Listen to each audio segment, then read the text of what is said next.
We're Kim and Al. Last year, we made some pretty big changes. We retired, sold our house in the city, and moved north to an old farm homestead at the end of its life. Our plan is to build an off-grid home ourselves.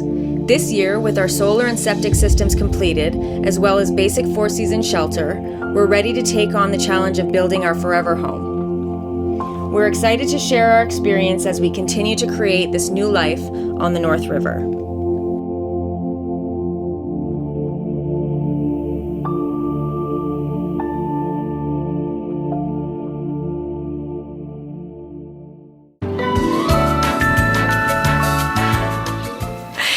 So we are cleaning out our chimney today. Yeah, chimney sweep part 2. We showed you the outside. We just did a quick sweep of that vertical run on the outside. I'm very nervous about this. Kim is very nervous about this. I'm really scared that it's going to be super messy. Al keeps telling me that, you know, we're going to take these separate parts out and that the creosote or the ash... It will not be messy. But so it's not going to be what she thinks it's going to be. Right. So we're gonna clear out this entire area, like the couch, the rugs, rugs and everything. The carpet's get it out of the way. And we are going to put bags on either end of each section, and we're gonna use the brush outside.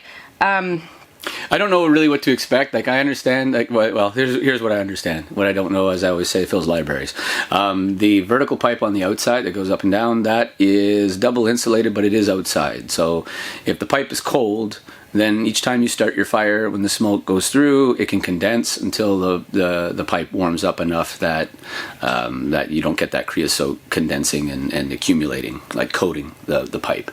And when we went out there, it was... I think they call it stage 1. Like, stage 1 is creosote. It's kind of like powdery, like my Uncle Ted. Hey, Ted. It's like a graphite almost, like graphite pencil dust.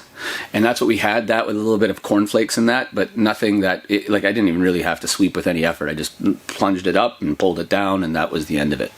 But I could see up over into this pipe that there was some still accumulated on the horizontal stretch, but, you know, you're trying to look inside a black pipe with a flashlight, and that stuff is very flat. It just absorbs all the light, so you really can't see diddly.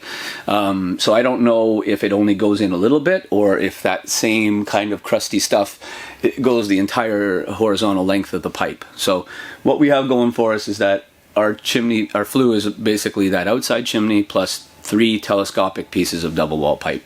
So we're just going to support it, take down each section separately, and take it outside, inspect it, clean it, and then reassemble it. And we only should have to do this twice. We should do this. If we're lucky, said mid-season, like, right? And yeah, if it's not in the fall. Yeah, if it's not too messy, like they say, if you got a fireplace that you only use like recreationally, like say it's in your living room and you just have fire, you know, for ambiance or whatever, and you have friends over, blah blah blah. Because we had 2 fireplaces in our house in Toronto, but we only burnt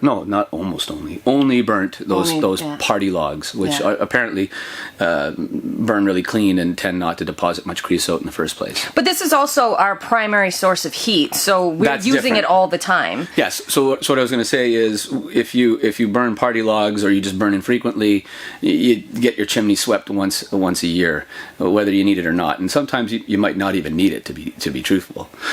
For us, you know, just from what we saw, and again at the beginning of getting the stove, we didn't quite know what we were doing. We had a lot of wet white pine from my mom's tree, so we could have, you know, started that accumulation early on.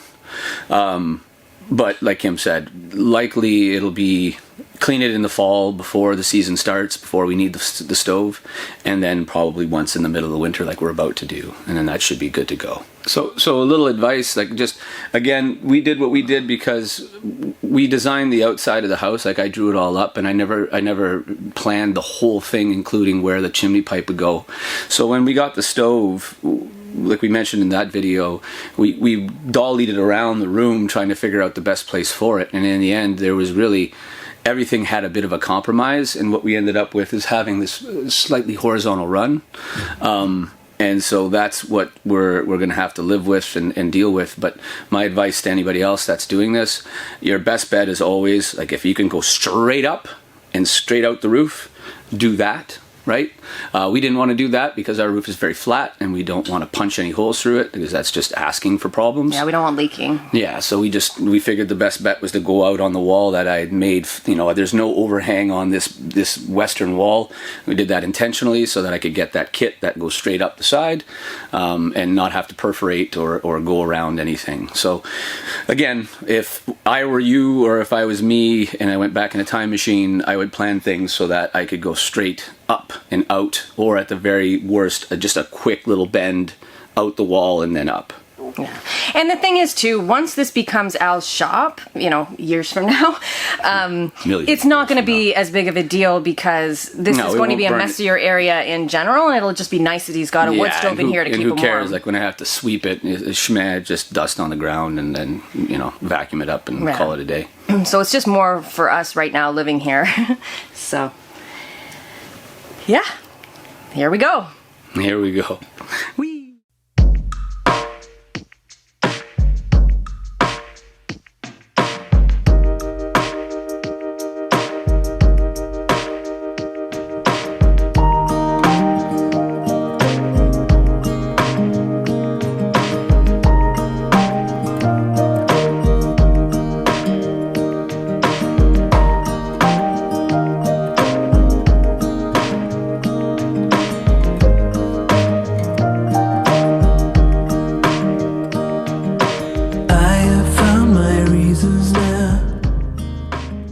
Okay, so there's quite a bit build up in here, and it's starting to glaze a little bit, and so I'm glad that we got to this, because if we just let this sit and build up, then you're potentially running into a chimney fire situation, and they're really dangerous. Like you know, thousands of degrees, your pipe goes cherry red in some cases, and it can, you know, cause fires in other places on the building, like the roof and things like that. So I'm glad that we got to this.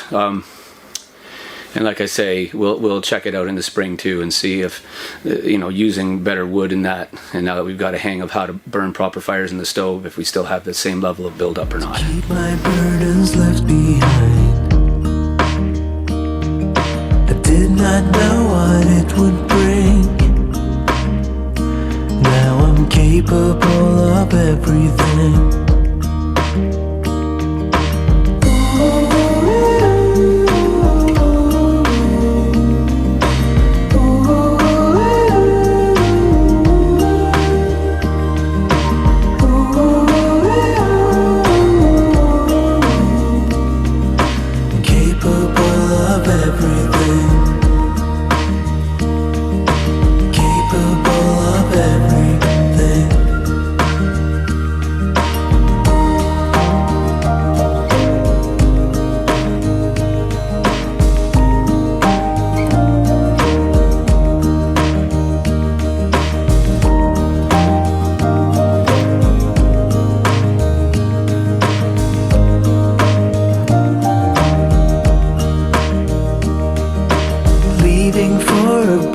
Sky,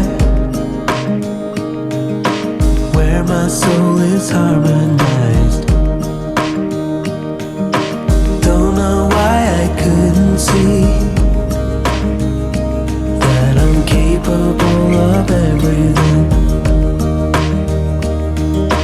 Capable of everything.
let you go until the end of day.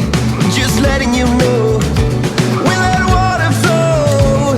Working 9 to 5, I'll bring your raincoat and we'll walk outside. Whoa.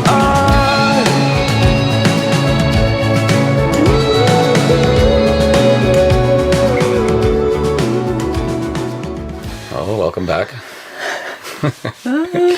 So we did the thing. We swept the chimney.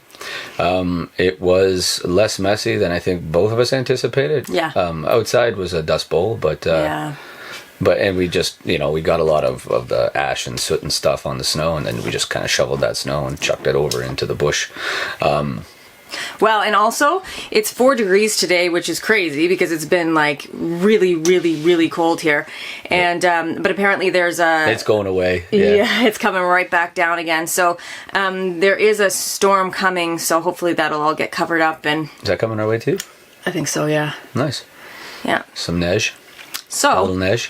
But yeah, it really wasn't as bad as I thought it was going to be, which is a lesson learned. And it was important that we took it down because we swept the whole thing. It was the same all the way from the chimney on the outside to the horizontal run and even some of the vertical run above the stove. So we'll see now that we kind of know what we're doing and we're building hotter fires. And have that dry elm. We'll see if we have the same accumulation when we go to clean it again before next fall. Yeah. But all in all, lesson learned for sure. Absolutely. The challenge I think is the stove that we have. It's rated for 500 to 1,200 square feet, and this enclosure is a little over 500 or just under. It's 460. 460, yeah. So we're kind of at the lower end of the range that it's almost worth us looking into getting a smaller stove for this place and using that one in the house that we build. But we'll figure all that out later. But anyways, my point is that we don't run it 24/7 like some people do. Some people have a wood stove in their house, and if it's their sole source of heating, they are just constantly stoking it and it's just forever running. That's much better. Because it's the flue is hot, it stays hot. I think perhaps why we're getting more buildup than we expected is the fact that if we were to continually stoke the fire, this whole place would be a sauna. We'd have to have the door open continuously or the window wide open all the time. So the fact that it cools off and then we heat it up again and then it cools off and we heat it up again, I think is probably one of the contributing factors to like faster accumulation. Yeah. But it is what it is. This is there's nothing we can do about it, and chimchimaroo. Good times. It really was super good times. Yeah, and it's done. So we're good. Yeah. Yeah.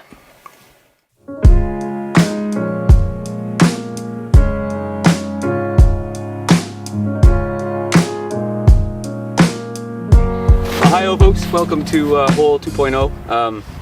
These are 2 big fat chunks of ice that I pulled out of this hole that I cut with the chainsaw. You'll see it in a second. That was our original hole just at the end of the dock, but as the water is freezing, the water level is dropping as well, and one thing I didn't think of is when you're really close to the shore, the ice gets a lot thicker. Sorry, fighting an unwinnable fight, trying to continually break the ice on this. So what I've got here is a new hole that I cut further out on the river, and you can actually see kind of the current churning, which helps to keep the ice from freezing. And also for extra added protection, I put down, just cut in half one of the pieces of insulation I had left over, the hardboard, and folded it up, put OSB on top of it to cover it. But you'll see when I pop this off, and these look like they frozen a bit, or a lot of it. There we go. One. Careful not to slip on the ice. 2.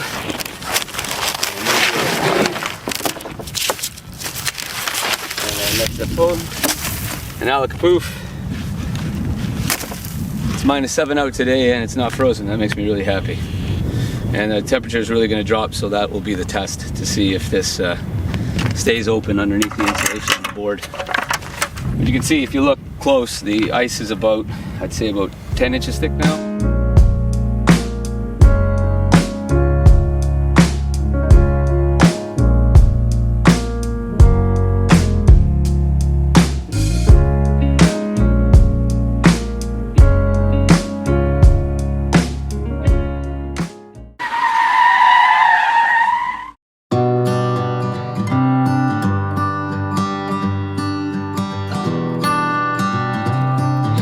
After the warm day, we found water in the ceiling. Initially, we were concerned that the roof was leaking, but after some investigation, we realized our issue was condensation, which was a huge relief. Since it doesn't look like we're getting warm weather again for some time, we're going to seal it back up, monitor it, and make sure that we are drying out the space. Our short-term solution is to get out the dehumidifier and add the kitchen to the venting system. We'll have to find a long-term solution in the spring.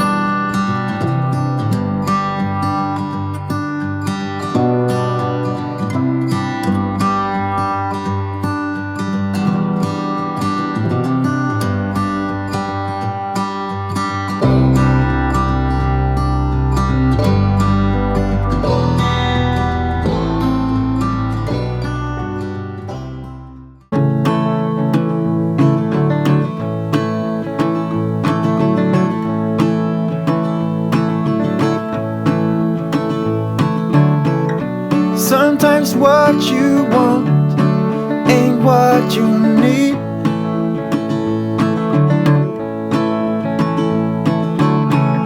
Sometimes letting go can make your heart bleed.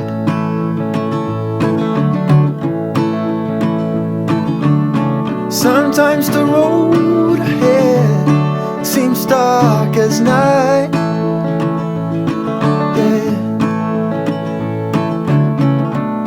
Have some faith in yourself, that's the guiding light. You should know that when your dreams have hit the ceiling and fallen back down on the ground, let me tell you, I know the feeling. I used to live in that town. One door closes, another swings open. That's life, and not to dwell upon the darkest hour, they say, is just before dawn.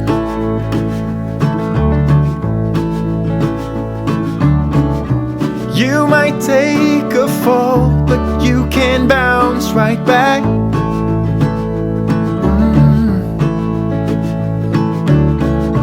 Go to town dressed up like a heart attack, 'cause you know that when your dreams have hit the ceiling and fallen back down on the ground, let me tell you, I know the feeling. I used to live in that town. One door closes, another swings open. That's life, and let's dwell upon the darkest hour, they say, it's just before dawn.